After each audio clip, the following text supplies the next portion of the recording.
In Las Vegas, more than 35 million people try to strike it rich every year.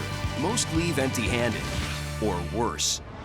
But cheats in Vegas are always looking for new ways to beat the system, and Vegas security is just as committed to stopping them. Cheaters cheat because basically they have the feeling that I am special because I can do this. They'll say, there's an opportunity for me to make money. They'll go home and they'll practice it, come in and beat us. But every time the cheaters think they have the system beat, the system gets better. These are the crimes that push Vegas to up their game. These are the game changers. Cheaters have been around since gambling began in the United States. In the Old West, you had to see the cheat to catch it, and justice was swift. Today, thousands of cameras police every moment of every game. That means cheaters have to be slicker than ever. The technology just seems to be never ending, and the biggest challenge for us is to keep up with that technology. It's a high-tech game of cat and mouse. But every once in a while, a criminal comes along who's able to fly completely under the radar, and in the process, changes the game forever. These men and women would justify, stealing in all sorts of ways. The casino industry is dishonest or some other nonsense, and they would talk themselves into being okay with stealing. Keeping track of the city's most notorious cheats is the job of the Nevada Gaming Control Board. Their version of the FBI's most wanted list, called the Black Book, was created in 1960. Had 6 people that were originally put in it, and they were all organized crime figures. And these people were not allowed to enter any casino. But as the old mobsters died off, a new generation of tech-savvy cheats took over, and they were added to the list. You have to be a threat to the casino industry, and there's about 37 or 38 in the Black Book right now. Most are career criminals who cheated the casinos for years before being caught. Whenever you make an arrest on someone from a law enforcement standpoint, it's a success. So that's kind of how I view putting someone in the Black Book. Once you're in the book, you have the right to dispute it, but no one has ever won their way or litigated their way out of it. The only way you get out of the Black Book is to die. Then they take you out. One of the most notorious cheats to ever make the book targets the city's hardware. It is an ongoing war in the industry between the manufacturers on the one side and the cheats on the other. Enter the city's biggest moneymakers. In Vegas, there are 120,000 working slot machines, one for every 5 residents. They're called one-armed bandits because they're responsible for more than 75% of casino profits. And with all that money sitting on the casino floor, slots are, and always have been, glittering beacons for cheats looking for a quick payout. From the earliest days, cheats have tried fooling the machines with slugs or coins attached to strings that could then be pulled back out. But as the machines became more sophisticated, so did the cheats. One of the most successful slot cheats of all time is a former TV repairman named Tommy Carmichael. For more than 2 decades, Carmichael designed tools that enabled him and other cheats to scam millions from slot machines. And every Vegas slot machine you see today was engineered with Tommy Carmichael in mind.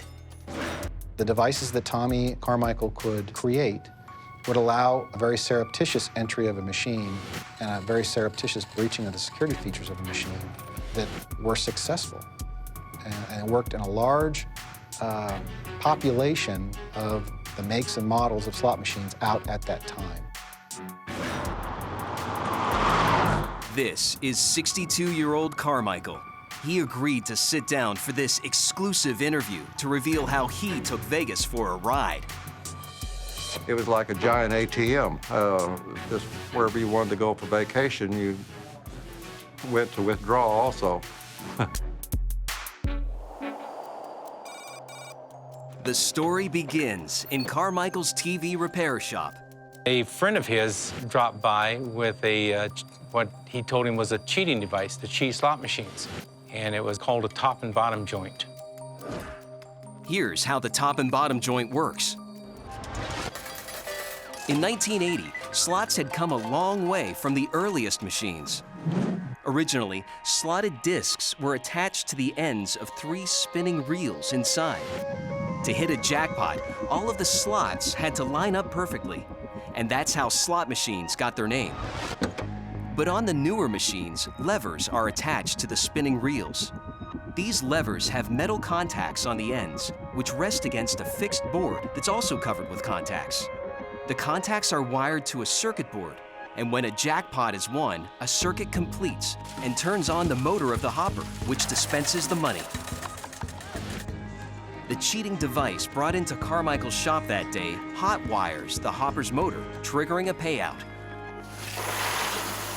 This device, the top and bottom joint, comes in 2 parts. The bottom tool is made from a short piece of guitar string. There was a small wire that went in the bottom left corner of the machine, and it went up against a circuit board that was in there. The wire draws the current from the circuit board and sends a low wattage of electricity running through the slot machine. Then the top tool, a piece of metal shaped like the number 9, is inserted into the coin slot. This completes an electrical circuit powerful enough to activate the hopper that dispenses money, and the coins come flooding out. Carmichael's friend is making money hand over fist in Vegas, while Carmichael is barely scraping by in Tulsa. He wants in on the action. So he flies to Nevada to try his luck with his friend's device. In 1980, security cameras aren't around to capture his activities. In fact, they won't be installed throughout casinos for more than 9 years. Carmichael sits down at a slot machine, inserts the top and bottom joint, and suddenly, Tommy Carmichael has a new career: cheating Vegas.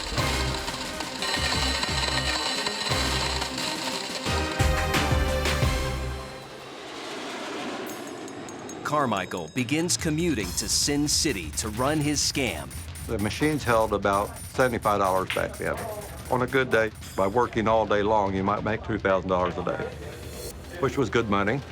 Carmichael's daily take is the equivalent of more than $5,000 today.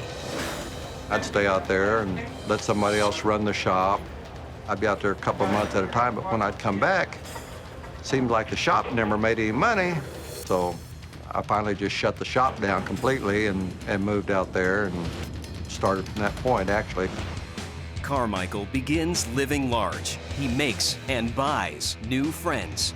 You know, you got Vegas, and it's designed to separate you from your money, which it's very good at. So even though you're making larger money, you're also spending larger money. We'd go to the show. We had some pretty good dinners. For me, $1,500, $1,800 for a meal, pretty good for 4 or 5 people. He found a way to make money faster, and he didn't mind and probably enjoyed being a criminal. And so he decided it was worth the risk. Beating the machines were never the problem. It was the people around you. Without drawing attention, you need to get this money out of the machine without them noticing it or hearing it or appearing that you're doing anything. That was the more complicated part of the whole thing. To avoid suspicion, Carmichael never stays in one place too long. For 5 years, he hits casinos all over Vegas. Then, in 1985, the casinos catch some crooks using the top and bottom device. In response, slot machine manufacturers develop a way to recognize the surge of electricity the device creates. They were putting slow blow fuses in machines, and if you tried to cheat it with the wire in, it would blow this fuse and it would shut down. Soon, these upgraded slots are everywhere. And for Carmichael, it looks like the end for his easy money. I was still making $200, $300, $400 a day if you were lucky, because everything was shrinking down to nothing. To continue cheating, he has to find the old machines to prey on. He would hit several slot machines in one casino at a time and empty them. And this brought suspicion on him. On July 4th, 1985, Tommy Carmichael gets caught cheating while playing a slot machine near the Strip. Enforcement agents from the Nevada Gaming Control Board arrest him. I had the tools on me. And when they searched me, they asked me, "What's this?" And I said, "Well, I believe you know." And that was pretty much it. Carmichael is in serious trouble. Cheating, especially using a device to cheat, is a felony, punishable by up to 6 years in prison for your first offense. Carmichael is sentenced to 5 years. But while most people find their careers on hold during a prison stay, Tommy Carmichael uses it as a breeding ground for his next big scam. Prison is a situation you pick your own friends. And there were slot players there, and so we all kind of hung out together. One of these slot cheats is a man named Michael Balsamo. Balsamo has been in and out of prison since 1980. Michael Balsamo was a career criminal. That was his life, that was his lifestyle. And he had pretty much dedicated himself to cheating the casino industry. Carmichael and Balsamo realize they have a lot in common. They were kind of a loose association in the sense that one helped the other out, and vice versa. You scratch my back, I'll scratch yours. And they started devising a plan of getting together when they got out of prison. In 1987, Tommy Carmichael is the first to be released. His parole stipulated that he had to return to Tulsa and stay out of Vegas. Carmichael has no intention of complying, but since his TV business is long gone, he needs a cover. He makes a deal with a local contractor. He had a construction site, and I was supposed to be a salesman for the construction site. So he was writing me a check, and I would turn it in as my salary. But I was living in Las Vegas. And every time I had to make an appearance from probation, I would actually fly from Vegas to Tulsa here and make my appearance, and then I'd get back on a plane, go back home to Vegas. While he waits for Michael Balsamo to get out of jail, Carmichael cases out the casinos. Since his old tools no longer work, Carmichael needs a new one that will fool the latest generation of slot machines. He develops his boldest con yet, impersonating a casino owner. He would go to the actual manufacturers, walk in, make himself sound like he was some sort of a person in the market to buy some new slot machines, and the salespeople would open up the doors, would take things apart, and show it to him. He would talk to engineers at trade shows. They'd show him the guts of the machine. For Carmichael, two things are now clear. One, hot wiring the hopper will not be an option. And two, in order for him to even figure out how to beat this machine, he'll need to buy one. The Nevada regulatory system allows for the sales of slot machines. There are stores where you can go buy a slot machine. Anybody can buy a slot machine. Problem is, the machine costs $1,000 and Carmichael is broke. And so is Michael Balsamo, who also just got paroled. They decide to raise the cash together by doing what they know. They travel all over Nevada, looking for the last of the old machines that they can still cheat. We actually went and played the top and bottom joint, the old tool that we history on. We actually played nickels in order to get enough money to buy a new machine. Once he has it, Carmichael gets to work. Tommy Carmichael had the ability to take apart a slot machine, interrogate its security features, and develop techniques to sidestep them. Carmichael soon realizes that the new machine has a weak point, the counter that regulates the amount of coins that will be paid out. He discovers that the counter can be overrun by tripping a tiny micro switch deep in the machine. With the counter out of commission, the machine just keeps spitting out money. But Carmichael must create a tool that can access this switch. No easy feat.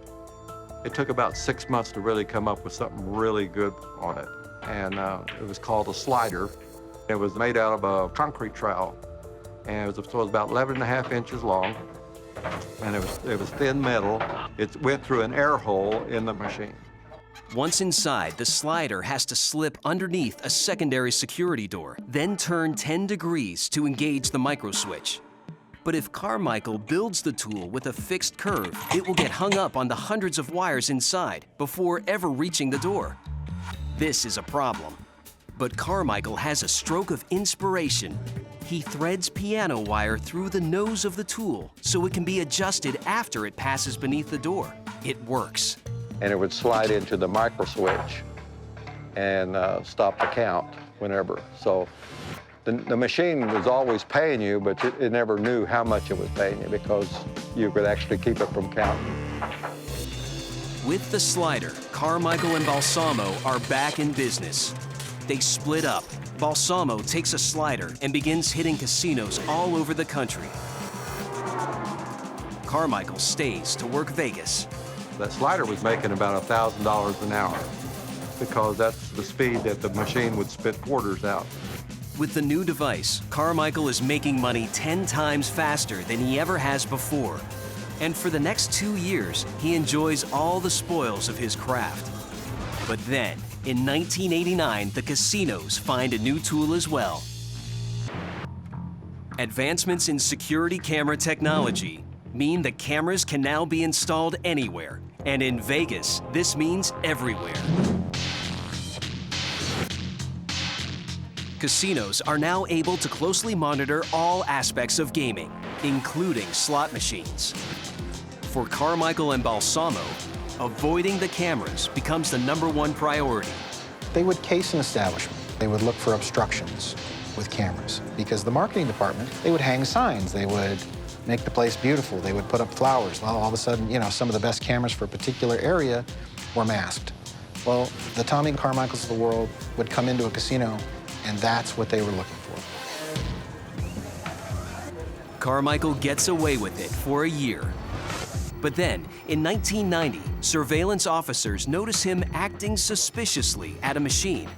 They call in agents from the Nevada Gaming Control Board who follow Carmichael home and stake out his apartment building. They were sitting in the parking lot and was going to try to catch me in the casino. But Carmichael gets a lucky break. And for some reason, that night, they pulled off me to go do something else. And when they came back the next day, I was gone. I had moved into a house, and of course, we were getting everything under different names and everything. So when they came back, I had disappeared on them. It's a close call. Carmichael will have to be more careful in the future. Months later, casinos unveil the latest slots designed to protect the money counter. Overnight, Carmichael's slider becomes obsolete. In the game of cheats versus casinos, the casinos are back on top. But once again, Carmichael isn't willing to give up the fight. I was asked one time, did I ever feel guilty about taking the money from the casinos? And I have actually asked myself, I said, you know, you try to reason these things out, and I'm thinking, well, honestly, do I? And I felt, no, I don't. The gaming industry is so misleading.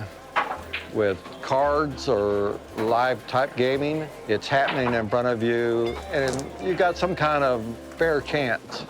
When it comes to slots, you have no chance. In 1990, Carmichael is ready to cheat again, but there's a problem. His cheating device is useless. The slot's mechanical counters have been replaced by state-of-the-art optic sensors. This optic was a little light beam, and what it did, it had a transmitter, and it would transmit a beam across to the receiver, and the coin would pass through this light, and that was how it would count the money. Once the machine has counted the allotted payout, it stops the flow of coins. So I came up with a tool that actually went up in there with a little light on it and supplied a beam of light to the receiver so that when the coin passed, the machine never knew it. As long as the light was lit, the machine was not counting coins as they came out of the machine. So they got a lot of coins that they weren't entitled to. Carmichael dubs his new cheating device the Light Wand. And with it, the game has changed again, this time in his favor. Carmichael also realizes that he can make more money outside the casino by selling light wands. His customers, fellow cheats and hustlers. To make one probably cost you $2 or $3. He would sell them for $10,000 or $12,000. Quite a markup. With the illicit sales of light wands, plus his own slot cheating, Carmichael is making more money than ever before. Oh, it was fun. It was a lot of fun. It was nothing but Disneyland, more or less. It was just a great big party most of the time.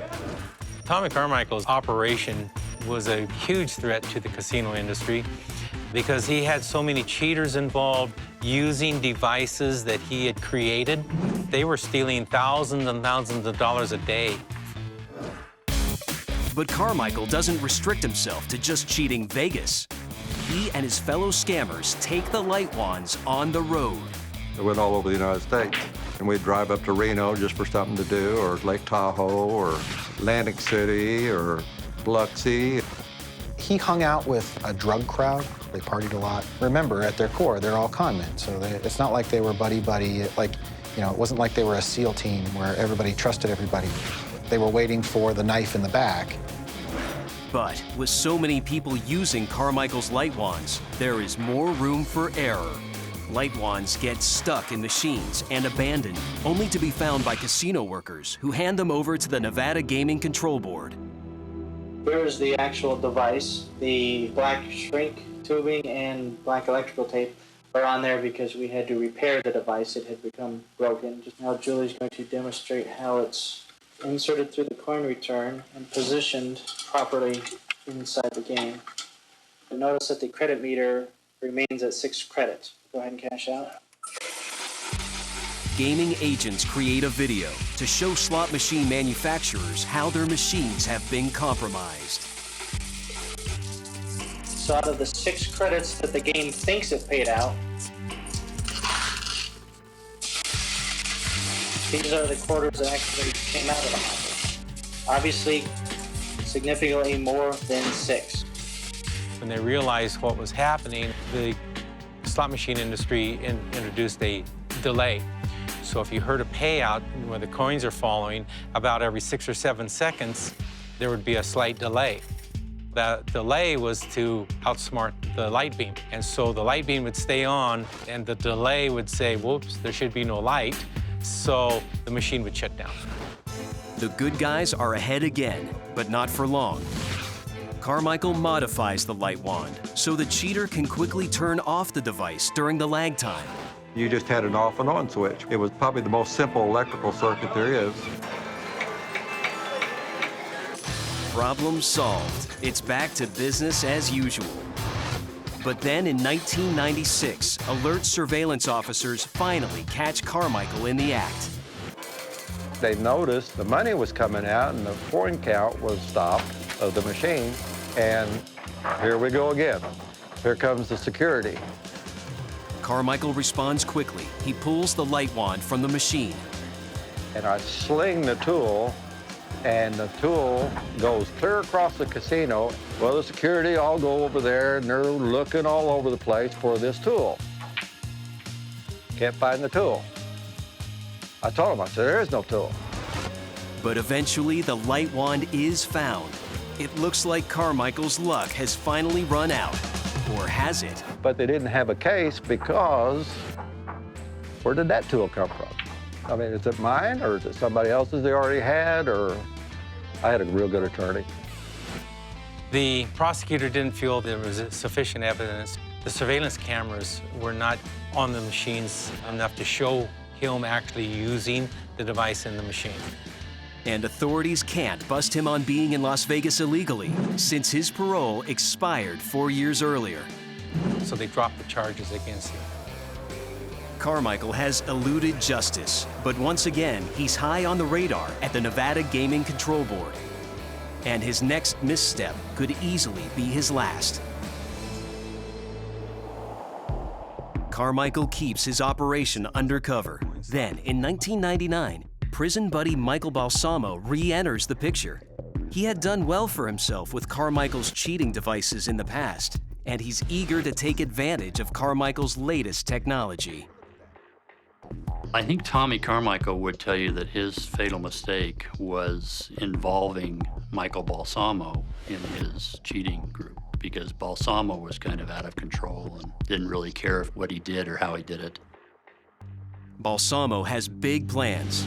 Armed with the light wand, he takes off for fresh casino territory throughout the U.S. 3 months later, Balsamo's arrested, and the light wand is confiscated and turned over to the FBI. An investigation is launched. When agents pull Balsamo's phone records, a number from Las Vegas keeps showing up: Tommy Carmichael's. The Nevada Gaming Control Board teams with FBI agents to tap Carmichael's phone. Yeah, I've got some incredible news. His days of cheating Vegas are coming to an end. But instead of pouncing right away, agents listen. Goes in through the coin slot. Carmichael, who has no idea authorities are onto him, is hard at work on a new cheating device. Because once again, slot machine manufacturers have caught up to his game-changing devices. They've just introduced machines called Ticket In, Ticket Out. The ticket in, ticket out is when you win money. Instead of winning money, you get a ticket. And then you go and cash the ticket in. Carmichael's light wand is useless because the new slots have no coin release to manipulate. So he buys a Ticket In, Ticket Out machine. Like the older slots, the machine still accepts bills and coins. So Carmichael devises a tool to trick the slot machine. He calls it the tongue. It was like a tongue depressor, and it actually went in where the coins went in. And what I was doing is I was taking over the coin acceptor with this device. Carmichael's tool takes advantage of a flaw in the design of the machine's optical counting system. After a coin is put in, it falls straight down past a series of 3 lights. But Carmichael discovers he can trick the counter by moving his tool back and forth in front of the middle light. By blinking the center light, even if the other 2 were off, it wouldn't matter. It would think that coins were going through that fast, stuck together. In less than a second, Carmichael's tongue tool triggers the machine into giving him hundreds of dollars worth of playing credits. It's the same as sticking money in. And now you cash it out, it's their problem. It's a new device, and I've just created... Carmichael asks several of his fellow cheaters to test the device and help him work out the kinks. It's called the tongue. We would follow them to these locations and watch them do it and steal money.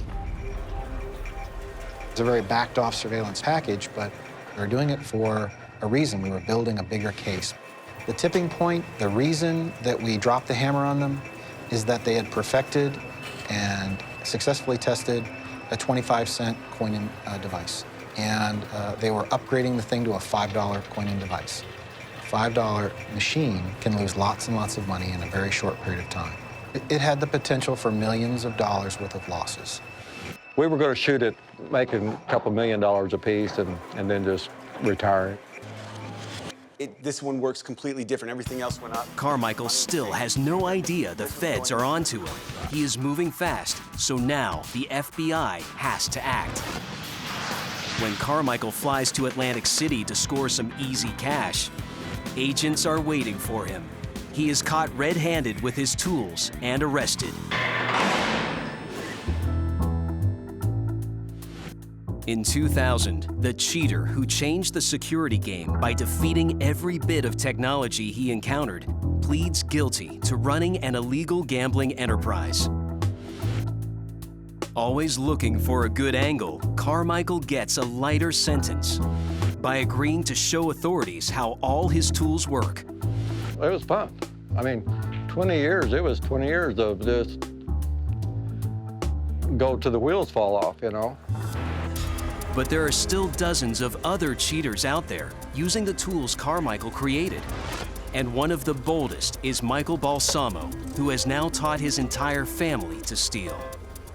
Michael Balsamo was about Michael Balsamo, and he got a lot of people into hot water. In Las Vegas, Balsamo's wife, Stephanie, and his mother-in-law, Lavana, soon master the art of slot cheating. They use the light wand, preying on older casinos that haven't upgraded to the ticket-in machines yet. Surveillance footage shows the family in action. Stephanie was the one who was primarily doing the work. She was the one who was stealing, inserting the cheating device, collecting the money. The role of her mother was to sit next to her and have a very large purse put in a strategic position where it was a blocking agent so that the cameras could not see exactly what was going on. But all of it was orchestrated to draw attention away from the activity that they were doing, which was cheating. Stephanie Balsamo is extremely adept at using the light wand. It is literally less than a second maneuver to get it from her purse out. You just see her hand go in her purse, typically come out of her purse and go into the hopper. If you watch it in real time, you will never see it. She is that good and that fast. When the video is slowed down, you can barely make out the edge of the light wand's handle. The way it's designed, it fits in the palm of her hand and it follows the curve of her finger so that you don't see it. For at least a year, the Balsamo family wins the battle of cheats versus casinos. But the game is far from over. On April 28, 2006, Balsamo's wife Stephanie and her mother draw the suspicions of security officers all over southern Nevada. In less than an hour, they had hit 3 separate casinos 10 miles apart, and they had never, ever lost. At least Stephanie never did. If she sat down at a machine, she walked away with buckets of coins. After reviewing hours of surveillance video, gaming officials finally have enough evidence to bust them. On June 5, 2006, Michael Balsamo, his wife Stephanie, and his mother-in-law Lavana are arrested and charged with several counts of manufacturing and possessing a cheating device. In 2008, they all go to trial. Balsamo's mother-in-law is convicted but given probation. Balsamo's wife Stephanie is convicted and sentenced to between 16 and 32 years in prison. As for Michael Balsamo, he never made it to trial. While out on bail, he disappears. Michael Balsamo fled to Argentina, and we received reports from his family members that he passed away. There is some doubt that he in fact has died because he is such a scam artist. And so to this day, he still is listed as being alive. In Vegas, at least, Balsamo is out of the picture. And Carmichael is back in Oklahoma, banned from ever entering a casino in Nevada again. As for slots, they continue to evolve to become more secure. The slot machines are computerized today. They're computers. And so to cheat a slot machine this day and age, you pretty much have to be a computer expert, a hacker. And without question, there is someone like Tommy Carmichael trying to find a way to beat them. Tommy Carmichael and Michael Balsamo spent the better part of 2 decades cheating Vegas. There's no way to know for sure exactly how much they stole, but experts believe it was in the millions. And in an ironic twist of fate, Tommy Carmichael, the slot cheat mastermind who is now banished to Tulsa, still isn't done with Vegas. He has one more hit. Carmichael develops and patents an anti-cheating device, which he tries to market to the casinos. It had been approved by gaming, and it had all the licensing and everything done to it. But as soon as they found out that I was the inventor of it, they said, nah. The gaming industry, which had lost millions thanks to Carmichael and his inventions, wants nothing more to do with him. It is game over. Tommy Carmichael is a very bright person who, had he used his intelligence for good, probably would have been a much richer man than he is today. But it's not just cheaters with technical know-how that casinos have to look out for. Other criminals change the game by using sheer force. The heart of every casino is the cage, a highly secure area. where money is counted and chips and tokens can be exchanged for cash. The cage, this is run a lot like a bank, but honestly, this is more secure than any bank. This is where all the money is. So we take our security here more seriously than any other place. For years, cages were considered rock-solid fortresses, even though a few unarmed casino guards, a couple of cameras, and a dark reputation were their only protection. It was perceived that organized crime had a lot of influence in Las Vegas and that they were owners or part owners of all the casinos. Popular consensus was that anybody who robbed a casino would end up dead the next day, buried out in the desert someplace. But in the 1990s, corporations started building and buying casinos. Cages still had millions on hand, but security hadn't changed. And without the mythic layer of mob protection, the once impenetrable fortress became vulnerable. No one knew it, but a violent outside force was about to change the game of cage security forever. The Aladdin Casino. Tourists work the slots. Players huddle around the gaming tables. At 9 p.m., black and white surveillance cameras capture a suspicious group entering the casino. They've got masks on, they've got guns, they start yelling, hitting people, knocking people down. They make their way to the cage. The bandits are small enough to dive under the 15-inch clearance below the cage bars. They open up all the drawers, grab all the money they could, as quick as they could. As they ransack the cage, casino staff offer no resistance. They're not supposed to fight these guys. Just let them take it, back off. No amount of money is worth your life. The thugs inside the cage leap out and race for the door. In less than 2 minutes, the robbers bag 47 grand in cash. This was the first time anything like this had happened. A flat-out takeover of the casino cage area. Casino cameras see it all, but after review of the grainy black and white footage, they still don't know the identities of the masked bandits. They could see enough skin color under their masks to know they were black, but nobody was going to be able to identify them. We didn't have any real leads to go on. There's really no physical evidence that would lead us to anybody. 2 days later, LAPD was serving 28 search warrants related to a gang homicide. The police rolled up at one of these locations, and a bag comes flying out, lands practically at their feet. They look in the bag, and there's a bunch of Aladdin Casino money wrappers in there. Of course, that's our first clue that the guys who robbed the casino had a connection to LA. But no one is sure exactly what the connection is. The LAPD immediately calls Las Vegas police, and since the investigation has crossed state lines, the FBI gets involved. All three agencies focus attention on a potential LA gang connection, but nothing comes of it, and the investigation goes cold.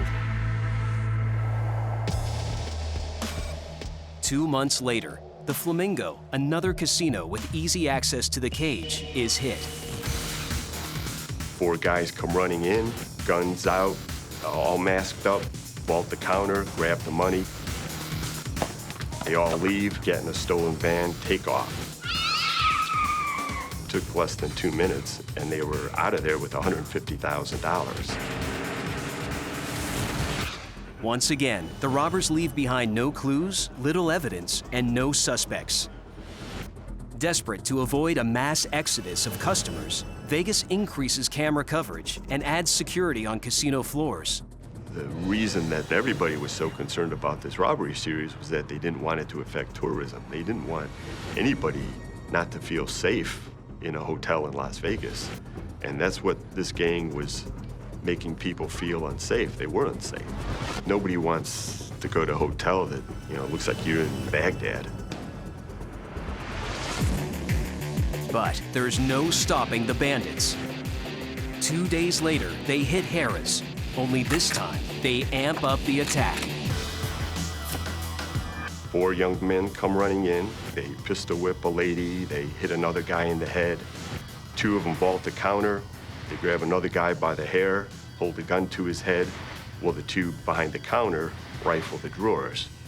jump back over the counter. They all run outside with a little over $97,000.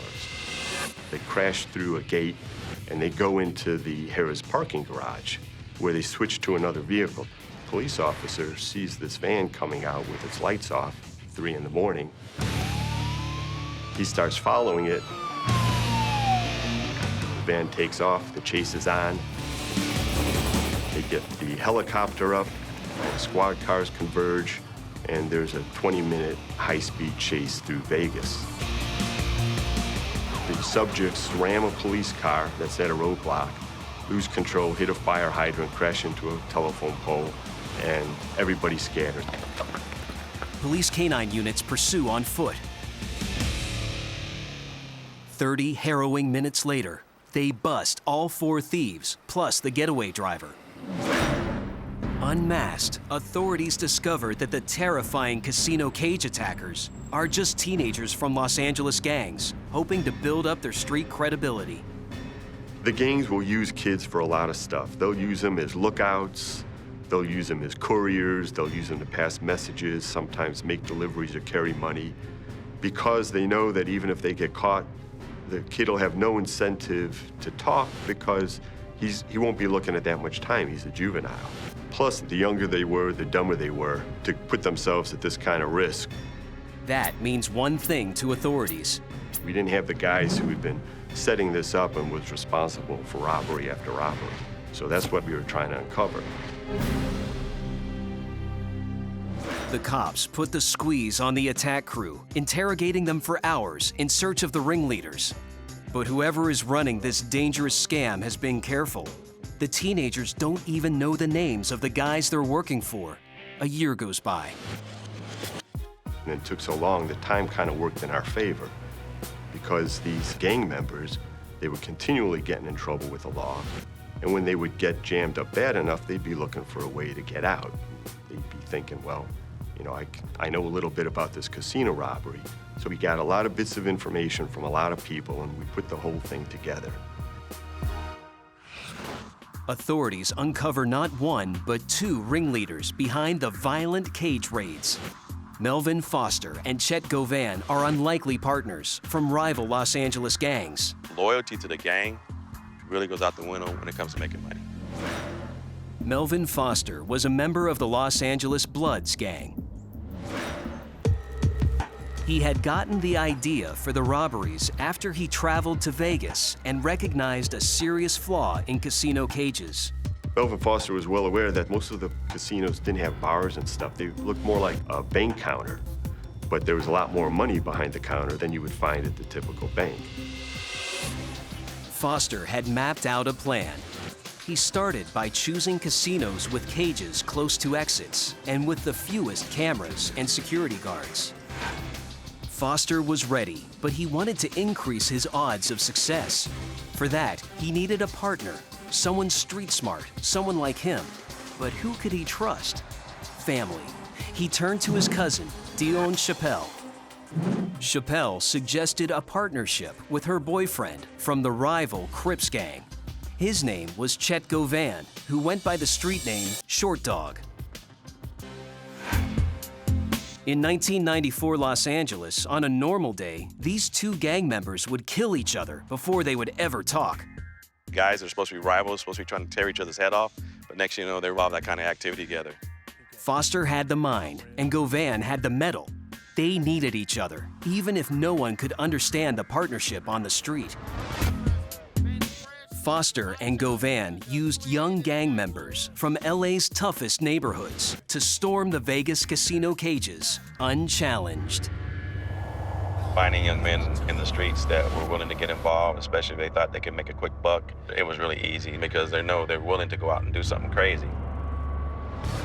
After the heist, the gang used 2 escape cars. The first was for the getaway from the casino. The second car was waiting in a parking garage. Then, they switched into that car with the money and headed to Los Angeles. The masterminds waited nearby. Chet Govan and Melvin Foster wouldn't be anywhere near the casino during the robbery.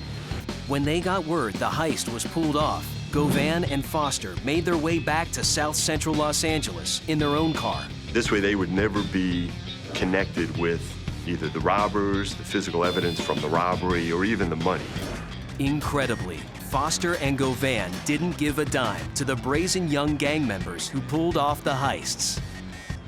The guys they're working for are not planning on sharing it with them. They'll use them up until they can't use them anymore.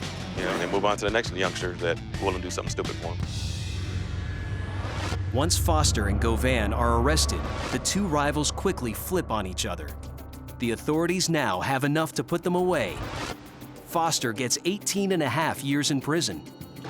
Govan is sentenced to 22. The 5 men who we had caught after Harrah's robbery, they all pled, and they got between 10 and 18 years apiece. For Las Vegas, the robberies were game changers when it comes to cages. In today's modern casino, the cages are deliberately set in the back, far from exits, making a fast getaway virtually impossible. They are also being watched from every angle. I have more cameras per square foot in this area than anywhere in the casino. I've got 60 cameras in this small area. I have cameras embedded in the bars. But in addition to that, we're more vigilant in front of this cage than we ever were before. We have security that is staged here 24/7, and not just one officer, several. The cage interior has also been revamped, making the money less accessible. Because those individuals were able to slide right into the cage, we had to look at that and say, that really didn't work, did it? It was a very glaring weakness that nobody had really thought of. But when it was demonstrated to us, at that point, all the bars came down lower so that somebody cannot do that anymore.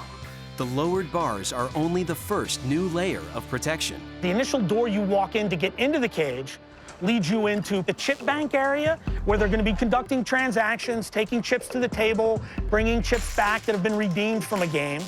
Today, the cage is no longer an open area. It's a labyrinth of multiple rooms. Beyond that door, that's going to have a cage going into the main cage, but then next to that is going to be another door. So you go in one door, that door is going to close and lock behind you. Both doors can't be open at the same time. And then to get actual entry to the cage, you have to go through another door. And then usually behind that, we're going to have our count areas. So you're going to be going through 3 to 4 doors to get to the count area where we're actually counting the money. Still, in spite of all the new defenses the casinos put in place, there will always be another game changer who will come up with ways to beat the system. The only thing everyone in Vegas can bank on is that the battle against cheats will never end.